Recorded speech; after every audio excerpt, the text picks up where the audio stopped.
Where we're going in Disney World, we don't need roads. We're driving into Disney World's past, present, and future to help you uncover the things you need to do at the most magical place on Earth before it's too late.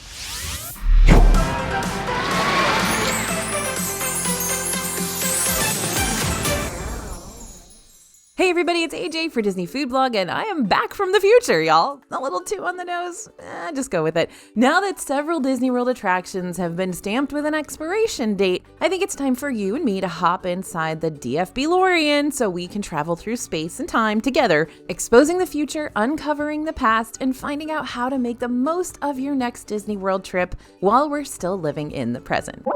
Our first stop, we gotta go find Bean Bunny, cause once summer rolls around, we're not gonna be able to find him anymore over at Hollywood Studios. Muppet Courtyard will be closing in 2025 to make way for the future of Monstropolis. Now, if you've seen our Big Changes video already up on the channel, then you already know my personal feelings about this decision. But just as a little recap, there's a lot of exciting stuff that's gonna come along with this new Monsters Inc. land that I am pretty hyped about. First and foremost, Monsters Inc. land is gonna feature Disney's very first suspended coaster where you'll sit in a seat while your legs dangle off the ground, giving you the feeling that you're riding on a suspended door inside of the laugh floor. Disney also revealed that Monsters Inc. land will also have a new theater show, and while we're exploring the concept art, we noticed this iconic eyeball and chopsticks thing looming in the background, which is significant because it's the same structure that you see in front of the Harryhausen's Japanese restaurant featured in the first Monsters Inc. film. Disney hasn't confirmed that this restaurant will be coming to the soon-to-be Monstropolis area, but we've been talking about it a lot and Disney has not reached out to say that it's not coming. But the concept art seems to point at it being a high possibility. So my dreams of eating at Harryhausen's for real might finally come true. I wonder if an octopus will be making my teppanyaki. Anyway, again, some sacrifices do have to be made in order for Mike and Sully to move on into this park. And unfortunately, that means Muppet's Courtyard stays are numbered. And that means you only have a few more months to track down the best hidden secrets around the Muppet's Courtyard area before they hightail it on out of there. For example, take a look at this Muppet Vision 3D secret that you'll find when you walk right into the building. To your left, you'll find a security window with a sign reading "Back in 5 minutes, key is under the mat." Sure enough, if you lift the mat on the floor, you'll find a key, just like the sign says. A more niche Disney in-joke can be found in the pre-show area where a net holding crates of Jell-O hangs from above. This represents a net full of Jell-O, a reference to legendary Mouseketeer Annette Funicello. As Fozzie would say it best, waka waka! And then over at Pizza Rizzo, right above the outdoor balcony seating area, you can see a sign pointing to the restaurant that says "This city's top-rated pizza" in neon yellow lettering. But when the night rolls around, some of the letters flash on and off, and whenever they're off, the sign reads "It's Rat Pizza." So now the truth comes out. Now we actually just released one of my favorite t-shirt designs that we've ever done. This is actually my idea for a design. That doesn't mean that you might like it, but I certainly do. And it's the sign saying "It's Rat Pizza." And I just love it. So if you want to head over to dfbstore.com and pick up a mug that says it, or a t-shirt that says it, or a sweatshirt that says it, it's just kind of a good reminder of this puffy pizza restaurant. Recently, we learned that starting this spring, the Muppets Courtyard area will begin phased closures so that Monsters Inc. construction can begin. The last day you're going to be able to dine at Mama Melrose's Ristorante Italiano will be on May 10th. Following that, Muppet Vision 3D and Pizza Rizzo will close on June 8th, meaning the very last day you can experience this attraction and restaurant will be June 7th. This does mean we're going to have quite the construction going on right off Grand Avenue leading into Galaxy's Edge, so don't be surprised if traffic in this section of the park is a little more congested over the next couple of years while all the Monsters Inc. construction continues forward. All right, something that you want to do ahead of your Disney vacation before it's too late is get a solid game plan going. I'm talking creating a Disney budget, making priority reservations for restaurants, figuring out your lightning lane selections, and all the other crucial details that help you build onto the vacation of your dreams. But if you need help getting all those major plans written down so that you don't forget about them in the midst of everything else you need to do before your trip, yes, there's a lot, I know, go ahead and scan the QR code you see on the screen now. Or if you're watching this from your phone, head to disneyfoodblog.com/DisneyPlans, and we're going to send over our free Disney planning worksheet straight to your inbox. This is the way to keep everything straight, and it's created by experts who've been on a lot of Disney trips with a lot of different groups. Little kids, grandma, honeymoon, even those bachelorette parties. So while Muppet Vision and Pizza Rizzo will be closing this summer, Mama Melrose Ristorante Italiano has an earlier expiration date. So the last time you'll be able to dine at this sit-down Italian New York/California restaurant inside Hollywood Studios is May 10th, a month before the other Muppets Courtyard attractions are slated to close up shop. And that means you've only got one more chance to see all of Mama Melrose's super weird curation of vintage photos, showing off the good old days before Hollywood Studios was Hollywood Studios. This is MGM Central, y'all. Along the restaurant walls are pictures of Mama's favorite celebrities who came to visit the park back when we knew it as MGM. And based on the pictures around some of the tables, you'd think Roger Rabbit was an up-and-comer in the Disney character community. Well, I still love you, Roger. But this restaurant definitely feels like a Disney time capsule, and it's something that I've loved about this place since the beginning, since I first went in like the late 80s, early 90s, right? I have always had a hard time really describing what in the world this restaurant is all about. It's like Mama Melrose is in California, but she's from New York, but she loves Italian food, or she is Italian, and like here, like it's a weird smoosh together of California vibes and New York vibes and Italian restaurant vibes. And I just love it because it reminds me of back in the day when Disney could just do weird stuff that didn't make any sense, and it was still fine and cool, and nobody cared that you couldn't make merchandise out of it. So, I don't know. I've always had a real soft spot in my heart for Mama Melrose, even during the years that they disappointed me with their food quality. I've always loved this place, and I think it really is a time capsule, and if you haven't been in there, go check it out. Ooh, and you might want to head back to Mama Melrose just to get that adorable little spaghetti and meatballs cupcake for dessert. It's not actually spaghetti and meatballs, just looks like it. So when my son was younger, his favorite Disney rides were the bus, the monorail, and the Skyliner. So laugh all you want, but my fellow parent friends out there know that sometimes our kids' greatest infatuations are baffling even in the middle of a theme park. So there were definitely days during my trips with my little kid that we just rode the bus. We rode it to the parks, and we rode it to Disney Springs. Then he would fall asleep and take a nap, and then I'd ride it wherever it was going next. And we were probably on those buses for hours at a time. And then a few times we had to actually, get kicked off because the driver had to go home or trade off with another driver or something. But we did the same thing on the Skyliner. We did the same thing on the monorails. We just ride them over and over again. And of course, my kid was able to get some of those transportation cards from the bus drivers, which is a free little memento that you collect from each of Disney's complimentary transportation services. And of course, he loves it. The moral of the story here is not the fact that you need to ride the Disney bus for hours straight during your next trip. The moral is that your kids are only little once. And even if they want to go to Disney in the future when they're all grown up, they're not going to want to do the same things then that they want to do when they're little. If I were to suggest back-to-back bus rides to my kid right now, he would roll his eyes to me and say he'd much rather hit up one of the water parks and do water slide races. And while, yeah, that's definitely more entertaining, there's something that makes me weirdly nostalgic about my kid's eyes lighting up whenever I told him, yeah, we can get into line for another bus. Why not?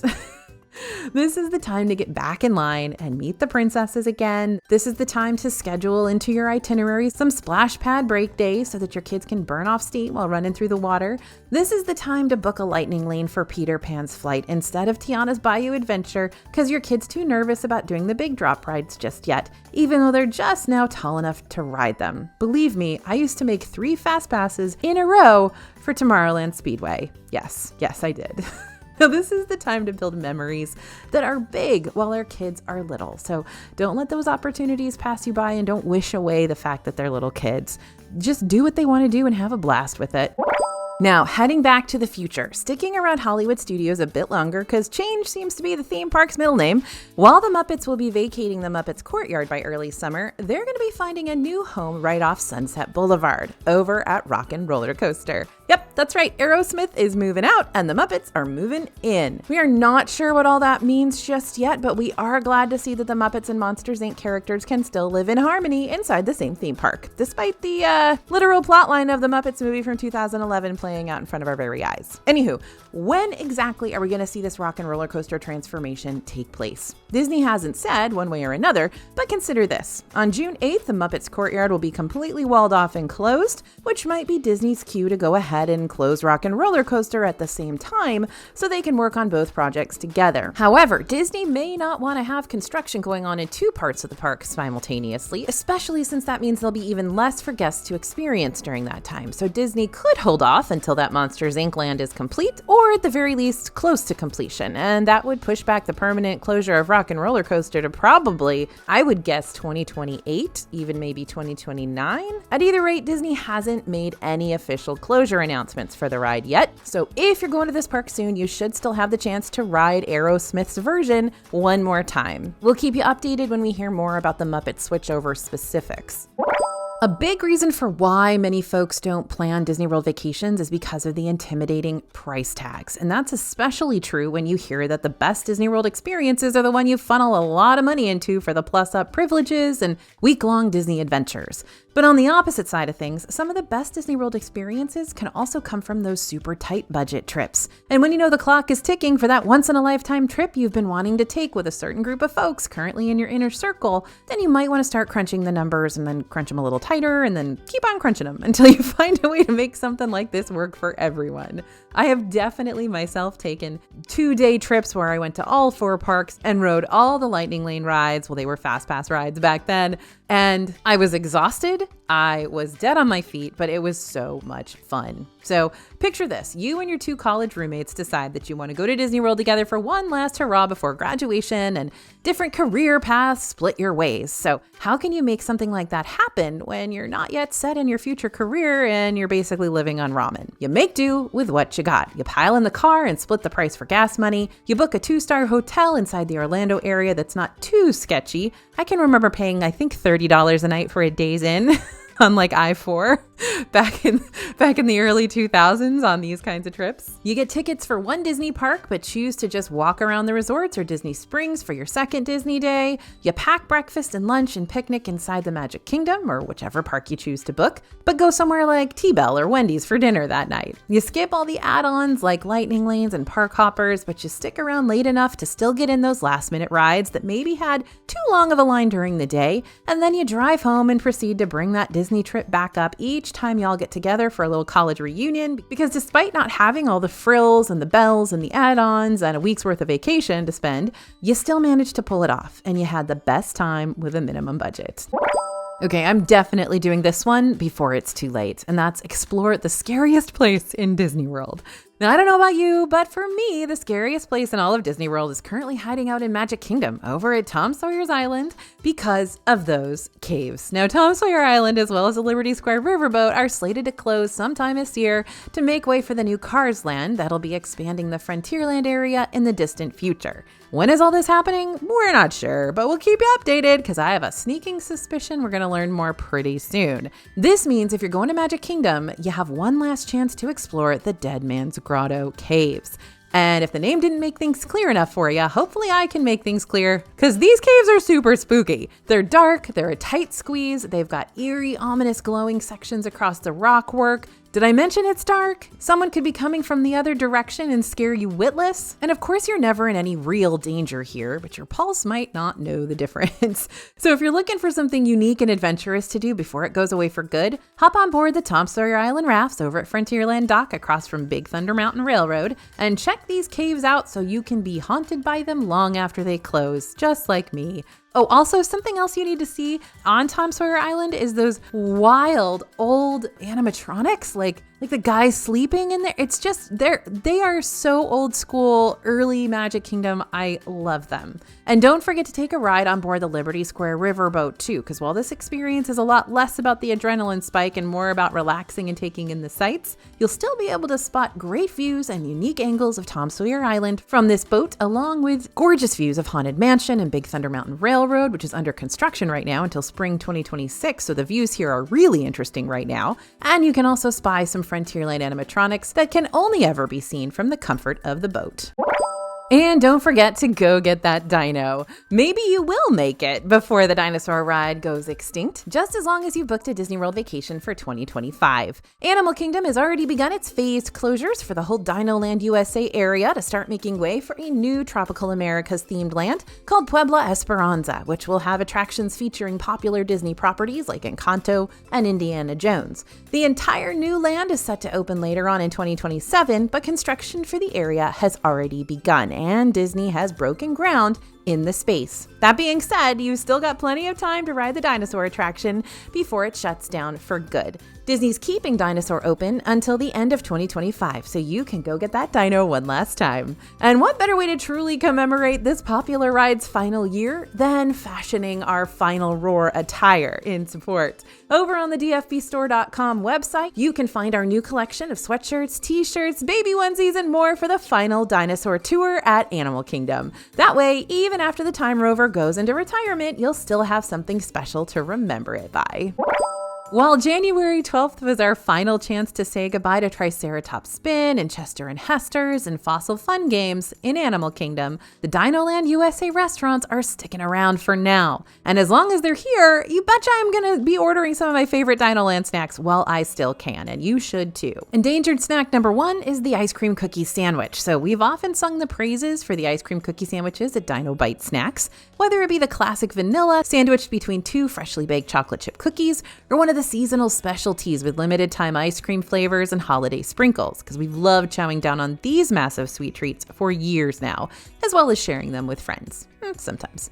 Endangered snack number 2, the buffalo chicken chips. So these are currently available at Trilo Bites and are seasoned house-made chips topped with pulled buffalo chicken, arugula, crunchy diced celery, diced tomatoes, and lots of blue cheese dressing.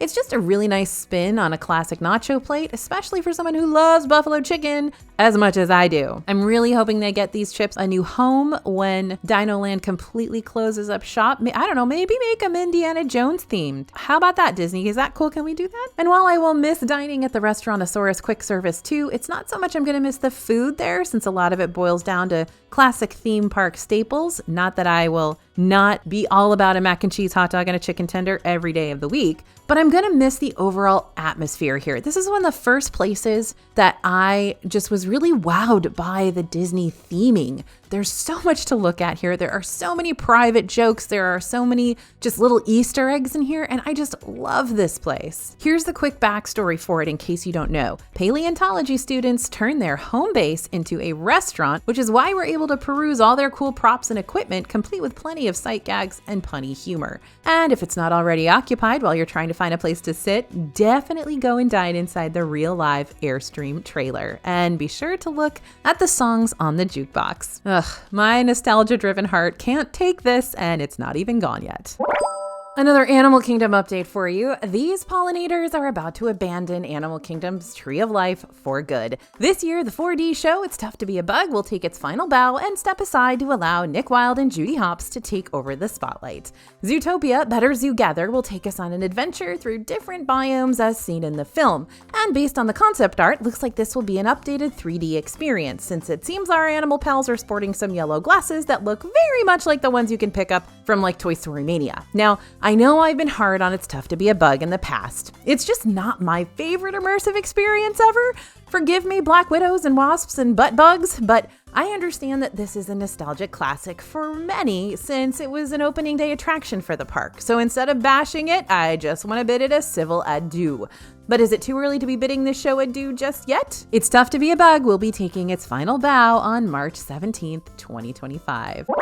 So I've said it before and I'm going to say it again. Bring your old people to Disney before it's too late. Last year, I took a Disney trip, not a work trip, not a media preview trip, just a trip with me and my mom. And I questioned whether or not we should make that trip, just because I know she's getting older and I know that navigating the parks isn't as easy for her as it used to be. But both of us agreed we should try to make it happen just in case it doesn't happen again. I have zero regrets, absolutely none. And you know that. You've heard me talk about my trips with my mom. We went on a Disney cruise. We went to Disney World. We stayed in her favorite hotel, Wilderness Lodge. We went to all the restaurants she wanted to try. And oh my goodness, I think she didn't stop laughing and smiling after we went on Flight of Passage. I think all day. I think that was a just a life-changing experience for her to go on that ride because she hasn't been back to Disney World for quite some time, probably, 10 years or so. So she was just beside herself. And there's nothing like it, you guys. There's nothing like being able to bring your parents to Disney World when they used to bring you to Disney World. And it's just amazing. Anyway, I know it's not always feasible to drop everything you're doing and take that last trip with your parent or your grandparent. But if it's within your reach and the only thing holding you back is wondering whether or not your old people are going to have a good time at Disney, they will. They will have a good time. You just have to plan your Disney trip differently than you would if you were traveling with all adults or teens or kids. There's got to be a lot more breaks, a lot more sit and rest and recoup and eat a nice quiet meal. And my mom and I are really, really good at naps and eating. We both are excellent. We excel at it. And yeah, that was fine with us. There's a lot more finding shade and AC and a lot more skipping over the popular rides in exchange for underrated shows because standing in line really isn't as bad. It's also a lot more tracking down the wheelchair accessible rides or the rides that have separate wheelchair queues so you know which attractions you should prioritize and which you should skip. You can find the full list of wheelchair access vehicles, or WAV, over on the Disney World website, but a few of them include It's a Small World in Magic Kingdom, Journey into Imagination with Figment at Epcot, Kilimanjaro Safaris at Animal Kingdom, and Toy Story Mania at Hollywood Studios. Honestly, most of the rides are going to be wheelchair accessible, especially if you can transfer out of the wheelchair and walk a short distance into one of the ride vehicles. Anyway, I know this sort of vacation might be intimidating at first, but believe me when I say I would not trade those memories for the world. So you've got a new mission to fulfill that's not going to require the DFB DeLorean because you can do it right now. No time traveling required. First, make sure you're snagging your free DFB worksheets over at disneyfoodblog.com/disneyplans because you don't want to miss out on getting those before it's too late. And then check out our 2025 Disney World planning playlist next so you can get a better idea of how your vacation should play out this year. Thanks for listening, everyone, and thanks for watching. As always, this is AJ for Disney Food Blog, and we'll see you real soon.